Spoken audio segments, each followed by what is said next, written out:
Bien, vamos a continuar con el comentario de este texto de Anscombe. Estábamos en el parágrafo 8. Recordemos que en este parágrafo interviene la segunda caracterización que Anscombe da de las acciones intencionales. Dice que, en esta segunda caracterización, dice que las acciones intencionales pertenecen a la clase o son una subclase o configuran una subclase de aquella clase de cosas mucho más amplia que se conocen sin observación, sin recurrir a la observación. Ya dijimos lo que esto quería decir. Por tanto, esto también es una manera de responder a la pregunta previa de Anscombe y tiene relación con la primera de las caracterizaciones que da de acción intencional, que no llega hasta el parágrafo 5, como vimos.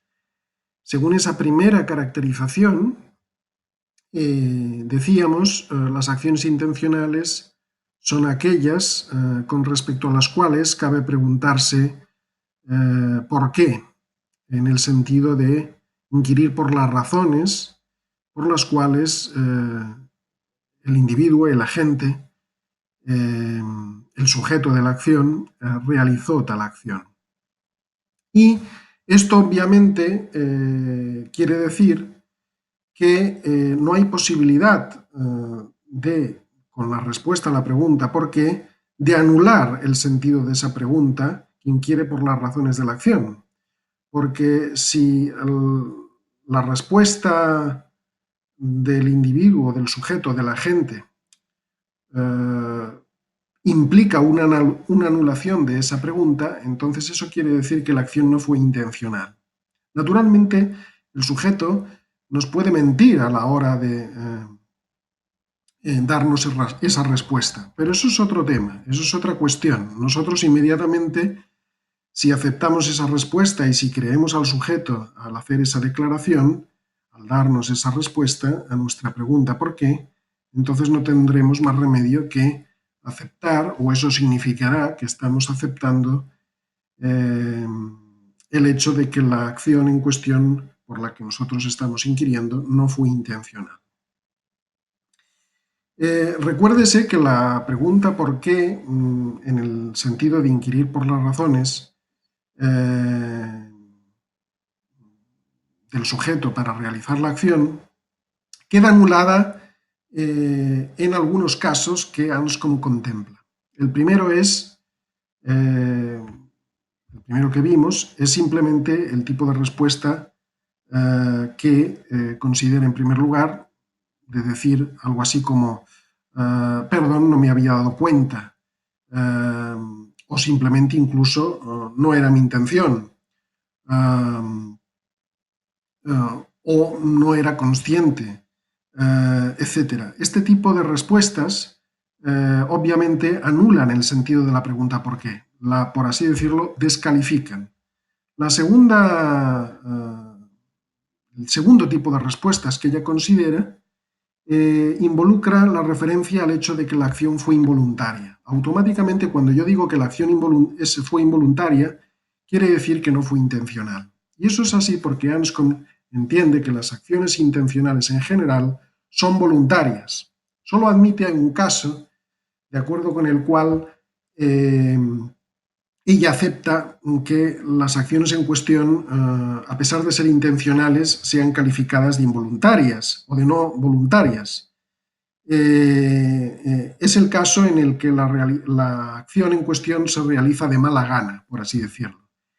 Eso no evita que la acción sea intencional. Yo puedo realizar una acción intencionalmente, por tanto se trataría de una acción intencional, pero al mismo tiempo realizarla de mala gana. Es intencionalmente que voy al trabajo, pero tal vez no vaya al trabajo con demasiado buen ánimo, o preferiría quedarme en casa. Esto es otra cuestión, ¿sí? Pero en general Anscombe entiende que las acciones intencionales son voluntarias.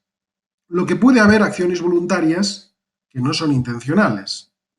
Esta posibilidad ella la ve en aquellas acciones, sobre todo, que realizamos, digamos, que no son reacciones físicas, que no son compulsivas ni nada de eso, son acciones que efectivamente ejecutamos y las ejecutamos voluntariamente,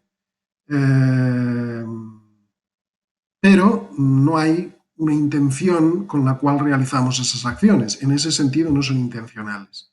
Por tanto, cuidado que intencional no es idéntico con voluntario. Esto aparecerá al final del libro, por cierto, si no recuerdo mal, en el parágrafo 49. Ya llegaremos a eso. Por cierto, que ya pueden revisar ustedes el guión del texto, porque ya está terminado, y eso incluye un comentario de esta parte en la cual, relativamente al parágrafo 49, ella vuelve a esta consideración de intencional y voluntario. Allí pone distintos ejemplos y se supone que cuando uno llega ahí y lee ese parágrafo ya le tiene que resultar un poco más claro todo esto, toda esta relación aparentemente intrincada entre intencional y voluntario, no intencional e involuntario. Bien, pero repito, intencional no quiere decir sin más voluntario, ¿de acuerdo? Repito entonces, todas las acciones intencionales, salvo esa consideración anterior, son voluntarias, pero no todas las acciones voluntarias son intencionales para Anscombe. Tampoco hay que confundir intencional con deseado, porque yo puedo, y el ejemplo anterior podría servir también aquí, yo puedo realizar algo intencionalmente sin realidad tener demasiados deseos de hacerlo.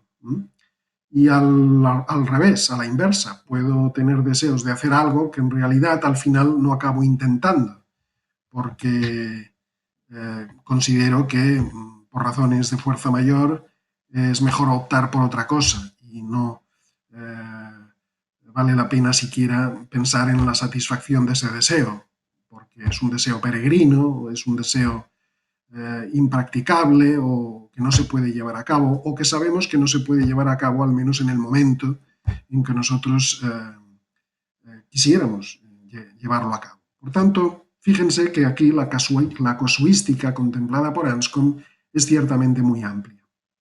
Entonces,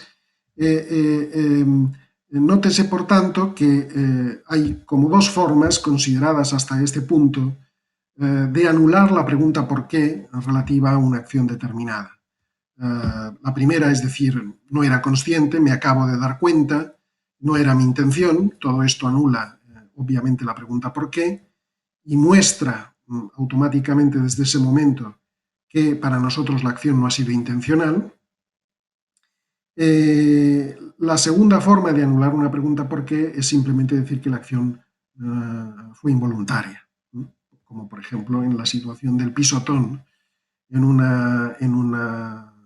autobús o en el metro, en el que yo muevo el pie y al hacerlo así piso sin querer a alguien.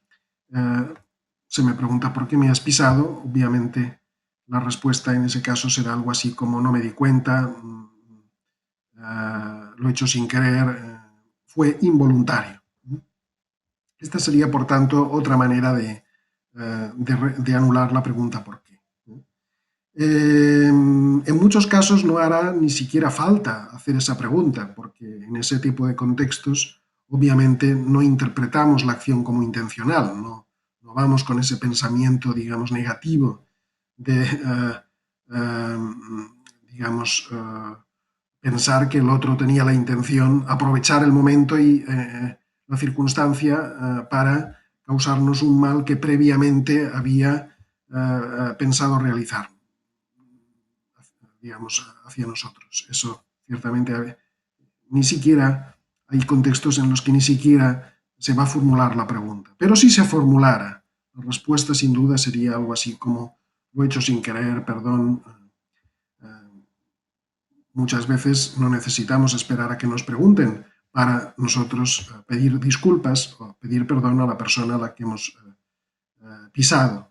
Eso es típicamente una situación. Ni siquiera esperamos a una respuesta, a una pregunta de ese tipo para pedir disculpas a una persona. Eso, por supuesto, digamos.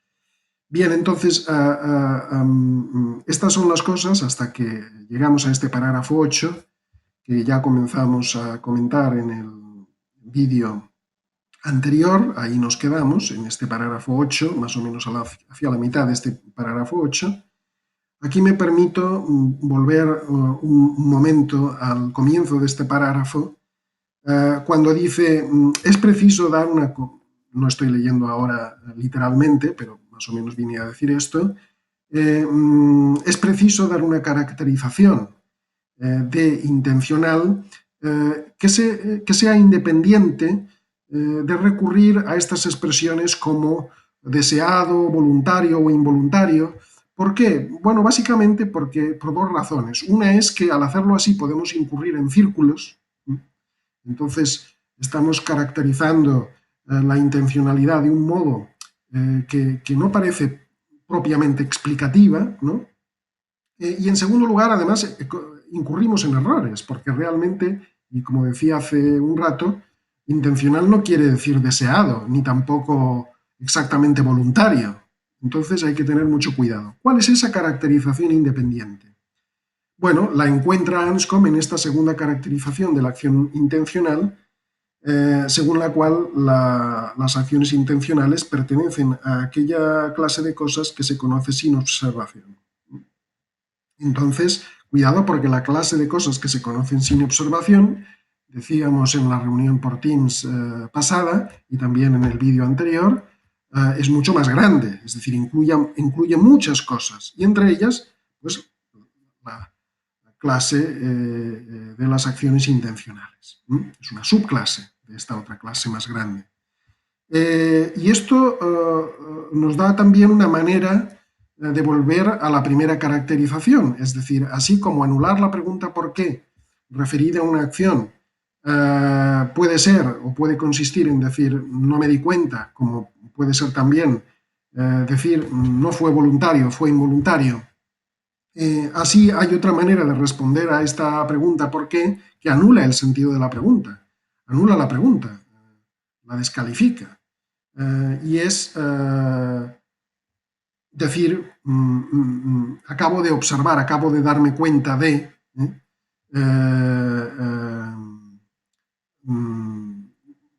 que, digamos, esa acción tuvo lugar. Esa acción tuvo lugar. Lo cual quiere decir, o es lo mismo que la hice sin intención. Entonces, lo que implica ese tipo de respuesta sería también que la acción no es intencional, al menos bajo esa descripción. Cuidado. Esto no quiere decir que la acción en sí misma, descrita de otra manera, no pueda ser intencional. Puede ser una acción intencional bajo otra descripción. Esto lo veíamos también en comentarios anteriores. Bien, entonces, estas son las cosas y un poco en este contexto es en el que nos movemos. Entonces, es importante que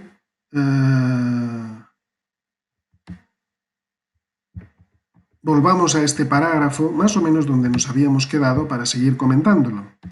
Entonces, habíamos mencionado este caso de la rodilla, del reflejo, que es una mera reacción física, que obviamente no es una acción intencional, tampoco es una acción voluntaria, es una reacción más que una acción, de hecho, pero la conocemos sin observación. Ahí decíamos que podía este comentario de Anscombe inducir a dudas, pero ya explicamos en qué sentido ella lo entiende. Ella lo entiende. Lo entiende en el sentido de que no es necesario en absoluto recurrir a la información que nos suministra los sentidos y la observación, porque esto se conoce introspectivamente. Y a continuación, en este parágrafo 8, después de hablar de todo esto, concretamente en la página 58, es donde estoy, ella dice, ahora bien, estoy aproximadamente en el segundo párrafo, entre las cosas conocidas sin observación, estoy leyendo el texto, página 58, en ocasiones se incluye la causa de un movimiento. Por ejemplo, ¿por qué has retrocedido repentinamente?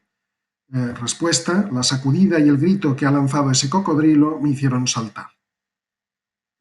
Entonces, esto obviamente es una acción no intencional, pero es un tipo de movimiento que se conoce sin observación.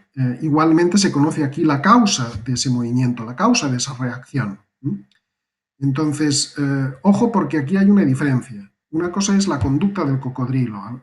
El cocodrilo o el digamos, grito del cocodrilo los conozco por observación, recurriendo a la información, digamos, sensorial. Ahí, en ese sentido, no.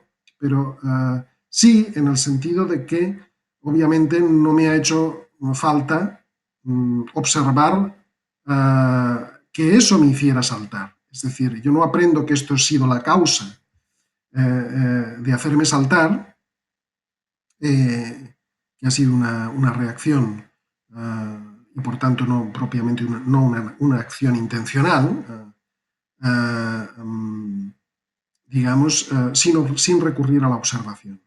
Y contrasta esto con casos como el que antes ha numerado como B, caso B, la causa del movimiento peristáltico de los intestinos. Porque en ese caso, ese tipo de movimiento fisiológico, vamos a llamarlo, solo lo conocemos a través de la observación. Por tanto, fíjense que hay aquí multitud de casos, pero una cosa conviene tener clara.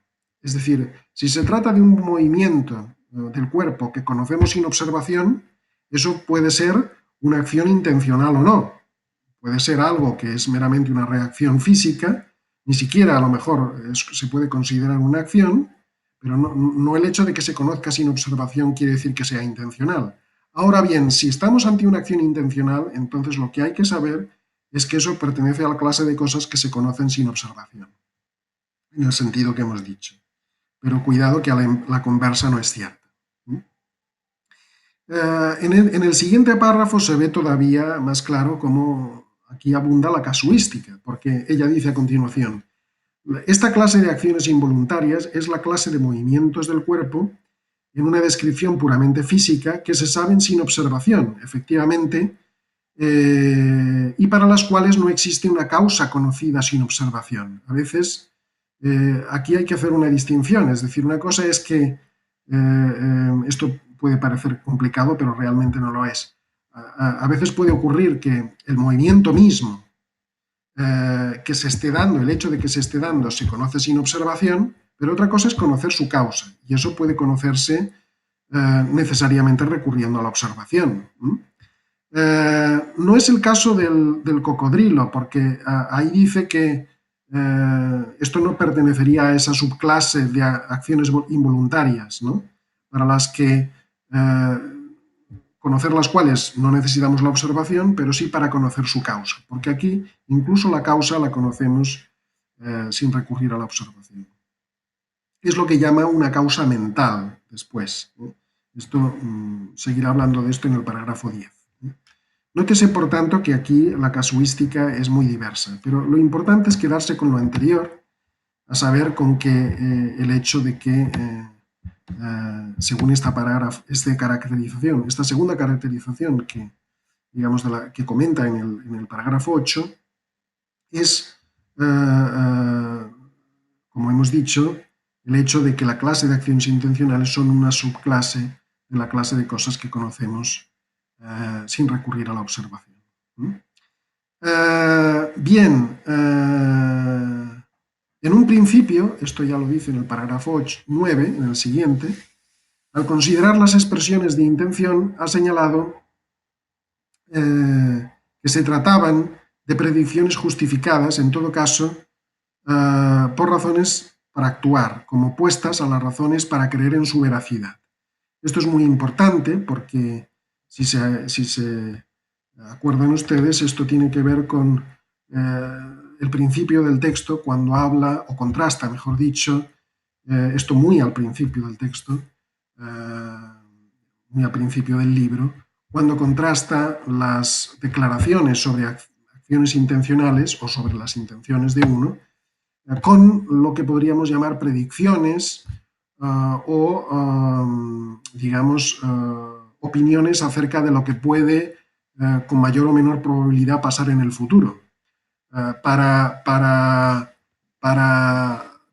justificar estas opiniones o estas creencias, estas expectativas o estas, digamos, conjeturas nuestras acerca de lo que va a venir en el futuro, necesitamos recurrir a algún tipo de evidencia. En el caso de las declaraciones que hacemos sobre nuestras intenciones, no, porque nuestras intenciones son conocidas. Digamos que para satisfacerlas luego tenemos que ser coherentes con, digamos, nuestras declaraciones acerca de nuestras intenciones, aunque siempre es posible, desde luego, por razones X, mentir a una persona en nuestras declaraciones sobre nuestras intenciones y luego realmente hacer otra cosa distinta. Pero entonces se nos van a pedir cuentas, se nos va a pedir que rindamos cuentas de por qué no hemos cumplido con las intenciones que habíamos declarado. Bien, entonces aquí es donde nuevamente retoma el tema de la causa mental. Cuidado que esto no es exactamente idéntico con el problema que en filosofía de la mente llamamos el de la causalidad mental. Cuidado porque no es exactamente lo mismo. El problema de la causalidad mental es cómo los estados mentales en general pueden causar cosas en el mundo, que son estados o eventos, estados de cosas o eventos físicos del mundo. Entonces, eso supone un problema que obviamente, digamos, ha sido comentado, ha sido analizado en el contexto de este problema mayor que llamamos el problema mente-cuerpo. Pero aquí cuidado que esto no es exactamente lo mismo. Aquí, cuando habla ella de causa mental, habla de todos aquellos estados mentales del sujeto, creencias, etcétera, que es lo que hace que, o es lo que explica que el sujeto actúe, o mejor dicho, tenga una reacción a menudo incontrolable, ¿no? Porque es una reacción física nada más, del individuo, del sujeto. Entonces, obviamente, este tipo de cosas se encuentra entre la clase de cosas que conocemos sin observación, ¿no? Aquí pone el ejemplo de un niño que ve algo rojo en el rellano de una escalera, ¿no? Y entonces va y la niñera, ¿no? Le dice que es un pedazo de satén, lo cual interpreta el niño, que a lo mejor no sabe lo que es el satén, que es un trozo de Satán. Esto no es más que una confusión lingüística, obviamente, que por cierto en castellano se respeta con respecto al original en inglés, porque en inglés también existen las dos palabras que se parecen, ¿no? Satan y Satan, que es la primera palabra, Satán, y Satén, que es la segunda, ¿no? Que es un trozo de tela. Entonces el niño interpreta que su niñera le está diciendo que eso es un trozo de Satán, un pedazo de Satán, y eso sí, obviamente es una causa, lo que ella llama aquí en este contexto causa mental propiamente. Es la creencia inducida, falsa, del niño, inducida por el comentario de la niñera, lo que le hace sobresaltarse, ¿no? Y, en fin, dar un respingo, o saltar, o echarse para atrás, ¿no? O tener cualquier otra reacción temerosa, ¿no? Cualquier otra reacción de miedo.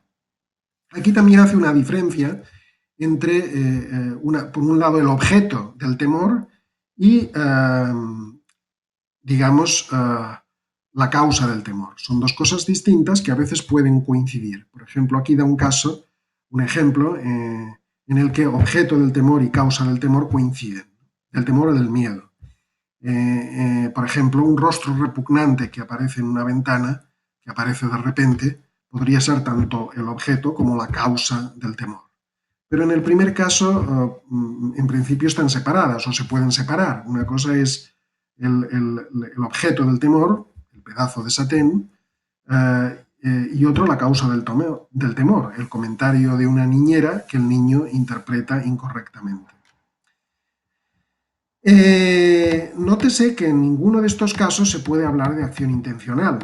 Estamos ante reacciones, digamos, involuntarias del sujeto que dependen de eso que llama aquí Anscombe causas mentales.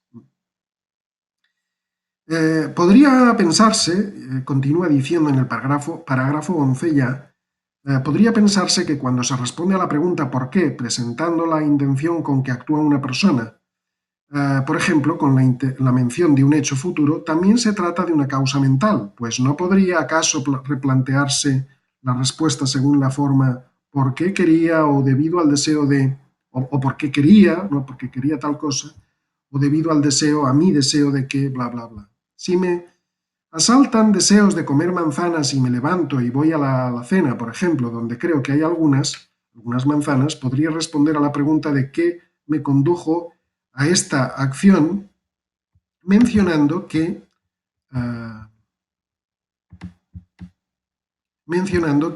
ya estamos en la página 61, mi deseo me hizo bla bla.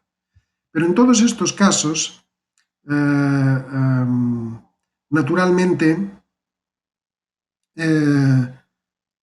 nos referimos a acciones intencionales. Es evidente que tener la intención de realizar algo puede tener que ver con ciertas creencias del individuo, deseos del individuo, pero lo importante es ver aquí que nada de esto es idéntico con propiamente tener la intención de, ¿no? O con el hecho de que yo actúe intencionalmente de una determinada manera.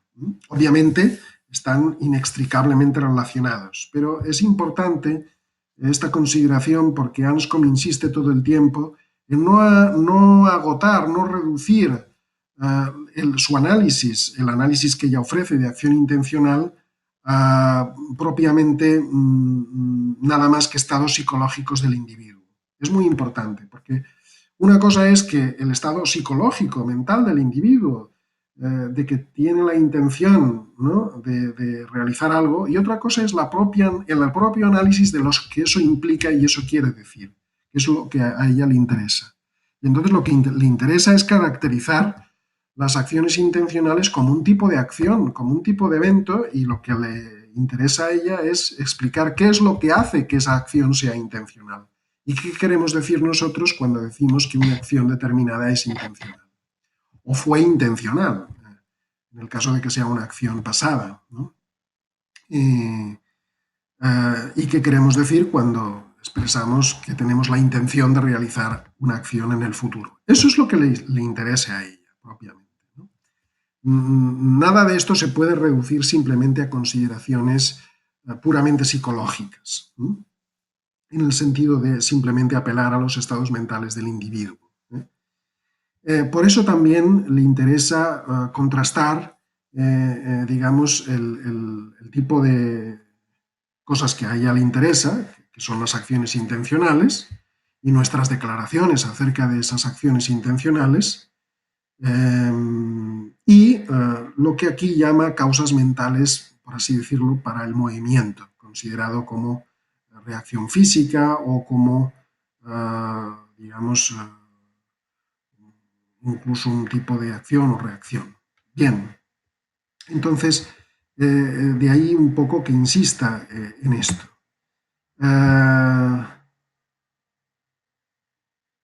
Bien, aquí les puede ayudar si van siguiendo el guión, el guión que está en PDF en el campus virtual, que, bueno, es un comentario de cada parágrafo, unas veces más extenso, otras veces menos extenso, digamos. En el parágrafo 12 se establece la distinción entre, la distinción que puede haber entre motivos e intenciones. La intención de algo parece que lo entiende Anscombe como aquello que pretende o escoge, mientras que su motivo es lo que determina su elección. Esto puede ser un modo de distinguir ambos conceptos, aunque están íntimamente relacionados. Bien, nótese que aquí lo que dice, por ejemplo, la discusión que viene en las páginas 62 y 63, ¿no? Que llevan a considerar los motivos pueden explicarnos las acciones, pero ello no quiere decir que las determinen, las acciones, en el sentido de causarlas. Nuevamente aquí, Anscombe intenta separar el discurso intencional del discurso puramente causal. Noten que esto también es una constante obsesión de la autora, ¿no? De separar continuamente lo que es el ámbito de las razones, que es donde se mueven las intenciones, del ámbito de las causas. Dice, no las causan ni las explican causalmente, aunque las precedan temporalmente, sino que las sirven sino que sirven, digamos, para interpretar las acciones, para darles un sentido, ¿no? Bien, aquí en el guión que yo les subí al campus virtual, aludo a la diferencia que en la historia de la filosofía se había establecido entre los términos alemanes Erklären y Verstehen, ¿no? Porque efectivamente Erklären tiene más que ver con una explicación del tipo que perseguimos en la ciencia, una explicación de tipo causal, de cuáles son las causas que llevaron a que se produjeran tales y cuales efectos, por ejemplo, mientras que Verstehen tiene más que ver, eso sería Erklären, mientras que Verstehen tiene más que ver con la interpretación, con el tipo de explicación que buscamos, por ejemplo, en las ciencias como la historia, en la cual lo que se persigue no es tanto explicar causalmente los efectos y los distintos hechos y episodios históricos, sino que más bien lo que intentamos es interpretar cuáles fueron las motivaciones y las intenciones de los individuos, y no solamente de los individuos. Aquí ya podemos hablar incluso pues, de los ejércitos, de los pueblos, de los gobiernos, de los estados, al tomar ciertos cursos de acción. Al declarar una guerra, por ejemplo, o al atacar en medio de un conflicto militar pues una ciudad y no otra, etc. Entonces, obviamente no buscamos explicaciones causales en el sentido de la ciencia, como por ejemplo la física o la biología, o cualquier otra ciencia natural, sino que lo que intentamos es verstehen, es interpretar adecuadamente en términos de las motivaciones y de las intenciones de los individuos que en este caso proyectamos a los estados, a los gobiernos, etcétera, etcétera. De todo esto Anscombe obviamente no habla, pero sería pertinente, ¿no? Obviamente considerarlo. No voy a comentar con tanto detalle algunos parágrafos porque nos llevaría demasiado tiempo, me llevaría demasiado tiempo. Entonces, lo que voy a hacer es ir yendo algunas cosas, algunos puntos esenciales. Resulta importante ya, hablando del parágrafo 13, ver que aquí ella cita de una forma crítica a Gilbert Ryle, que en el concepto de lo mental había hablado de los motivos, de las... también... Bueno, él no utiliza mucho esta expresión de acción intencional, pero es claro que ahí él también habla, ¿no? de la acción intencional y de las motivaciones de los sujetos, etc. Y como allí hace un proyecto de explicación de la mente no cartesiana, obviamente tampoco lo es Anscombe de cartesiana, ¿no? Pero resulta muy útil contrastar ambos autores, sobre todo el que tenga interés. La verdad es que no es algo completamente obligatorio, ¿no? Para un lector de este libro, porque entender la teoría de la acción intencional de Anscombe tampoco requiere exactamente, digamos, ponerse a contrastar la autora con otros autores que a lo mejor no se conocen, pero de verdad sería muy interesante hacer esta contrastación. Y aquí es donde, por ejemplo, se notan las diferencias entre Anscombe y otros autores de la época, como Gilbert Ryle. Nótese que este texto de Anscombe sobre la intención es solo unos años posterior al texto de Ryle, el concepto de lo mental. Por tanto, el texto de Ryle estaba muy fresco y por eso aquí ella lo comenta. ¿No? Como digo aquí en el guión, a diferencia de Anscombe, Gilbert Ryle, aunque eso siempre según Anscombe, si la autora tiene razón, analiza la noción de motivo en términos de disposiciones a la conducta, como no podía ser de otra manera. Es decir, recuérdese que Gilbert Ryle era un conductista lógico, o si se quiere filosófico, un conductista no exactamente como Watson y Skinner, que son los dos psicólogos fundadores del conductismo en psicología, que optaron por un conductismo de tipo metodológico, sino conductismo lógico, conductismo conceptual, es decir, por definición, los estados mentales, como por ejemplo tener dolor, o ser ambicioso. Esto es una definición del carácter, ¿no? O una emoción determinada, son idénticos o se pueden identificar o reducir a puras disposiciones a la conducta observable. Entonces, ese es el análisis que ofrece Ryle y ese es el análisis que aquí, del que Anscombe duda, también aquí.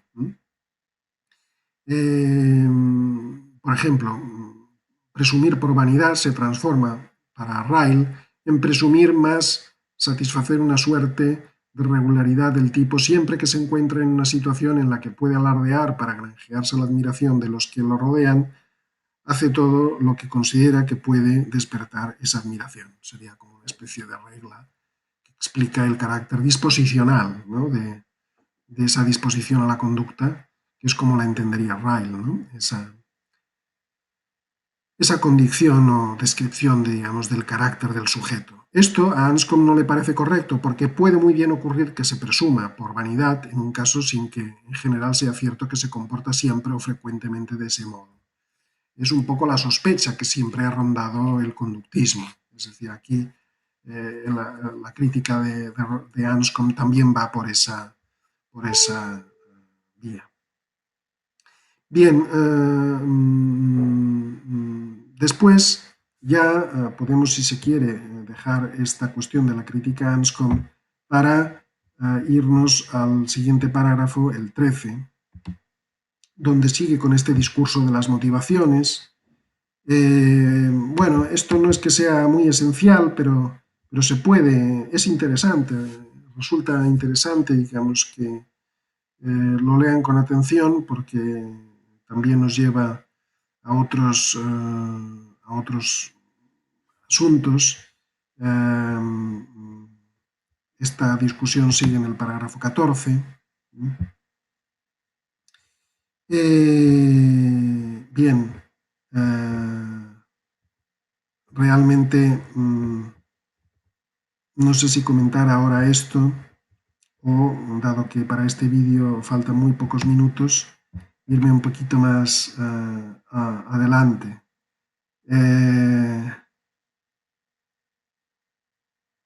Quizás voy avanzando para no alargarme demasiado ni, digamos,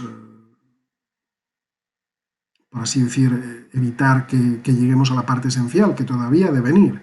Hemos visto una parte muy esencial del texto del libro de Anscombe, pero todavía no hemos llegado a una de las partes más esenciales, ¿no? Entonces voy a correr un poquito más. En el parágrafo 15 considera el caso de respuesta ¿por qué lo hiciste? A la pregunta ¿por qué lo hiciste? Del tipo ¿por qué él me lo dijo? Bien, hay casos en que esto no se puede entender como una razón, más bien es una causa.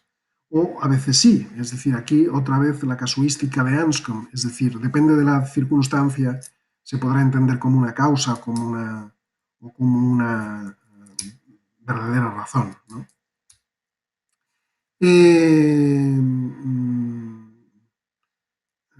digamos, nos interesa llegar un poquito más lejos y en el parágrafo 16 vuelve a aparecer la cuestión central, que las acciones intencionales son aquellas que permiten la aplicación de la pregunta ¿por qué? En un sentido especial. La pregunta no tiene sentido si la respuesta es factual o presenta una causa. Esto ya realmente ya lo hemos visto. Por ejemplo, una causa que podría incluir no solamente las causas físicas, sino lo que ella llama causas mentales, ¿no? Como en el caso aquel del niño que hemos visto antes. En caso contrario, la respuesta puede mencionar un suceso del pasado, una interpretación de la acción presente o un suceso del futuro. Esto no es esencial para determinar el carácter intencional de la acción intencional, porque la acción intencional puede ser tan intencional tanto si es una acción presente como si es una acción del pasado o una acción del futuro que todavía no hemos realizado, pero tenemos la intención de realizar. Entonces, aquí lo que propongo es que vayamos al parágrafo ya 17, porque aquí nos encontraremos con cosas importantes. Dice, puedo ahora terminar mi exposición sobre los casos en que nuestra pregunta ¿por qué? No tiene aplicación. Recordemos que esto viene de unas páginas más atrás, me parece que el parágrafo 6, en el que ella, o a partir del cual ella se pregunta qué tipo de respuestas pueden anular la pregunta ¿por qué? Decíamos, no me he dado cuenta, lo siento, no era mi intención, fue involuntario, lo he conocido gracias a la observación. Bueno, esta respuesta es un poco extraña como respuesta, pero también anularía la pregunta ¿por qué? Etc. Puedo ahora terminar, dice, mi exposición. Vimos que resultaba inaplicable cuando la respuesta de la gente era no me he dado cuenta de que lo hacía. Y también si la respuesta indicaba que observaba que lo estaba haciendo, ¿no? Es lo que decía hace un momento. Había además una tercera circunstancia en la cual esta pregunta resultaba inaplicable, a saber, cuando la acción se caracteriza de alguna manera por no dar lugar a lo que denomino causalidad mental. Aquí se deja la cuestión de la involuntariedad, pero también era otra posibilidad. Fue involuntario, ¿no? Recordemos, también cuando intervienen únicamente lo que llamamos causas mentales. Eso explicaría típicamente muchos tipos de reacciones, pero no las acciones que llamamos intencionales propiamente. Dice, este sería el caso si, por ejemplo, la única forma de tratar una pregunta sobre la causa fuera mediante especulaciones o explicando por qué habría que considerar un hecho determinado como su causa. ¿Qué te ha hecho saltar de esa forma? Cuando una persona acaba de sacudirse con el espasmo que en ocasiones se produce antes de quedarnos dormidos, ¿no? Uno está en ese momento intermedio, ¿no? Entre el sueño y la vigilia, ¿verdad? En esas ocasiones se suelen producir espasmos, que son reacciones realmente involuntarias y desde luego no intencionales de los sujetos que digamos, hacen, entre comillas, ¿no? Esas cosas. Tienen tales reacciones. Luego vuelve a la cuestión de la involuntariedad. Aquí sí que lo dice un poquito más adelante. Dice, ha sido involuntario. Ya sabes, a veces uno tiene esos espasmos. Aquí en este tipo de ejemplo puede sacarse la cuestión de la involuntariedad, porque efectivamente se trata de una acción involuntaria. Y más adelante dice, desde luego, estoy ya en la página 71, una respuesta posible a la pregunta ¿por qué? Es solo se me había ocurrido hacerlo, o ha sido un impulso, o por ninguna razón particular. Ha sido una acción sin sentido, solo estaba garabateando. No denomino, esto es muy importante, y con esto termino este vídeo, no denomino negación de la pregunta respuestas de este tipo. Aquí se avanza a una consideración que veremos al final del texto, al final del libro, justo al final del libro vuelve a este asunto. Porque esto no es un caso en el que negamos que la acción sea intencional, porque no negamos propiamente la pregunta o que la pregunta tenga sentido de por qué. Es simplemente que no hay un por qué. La acción fue intencional, pero realmente, digamos, no hay tal cosa como una motivación.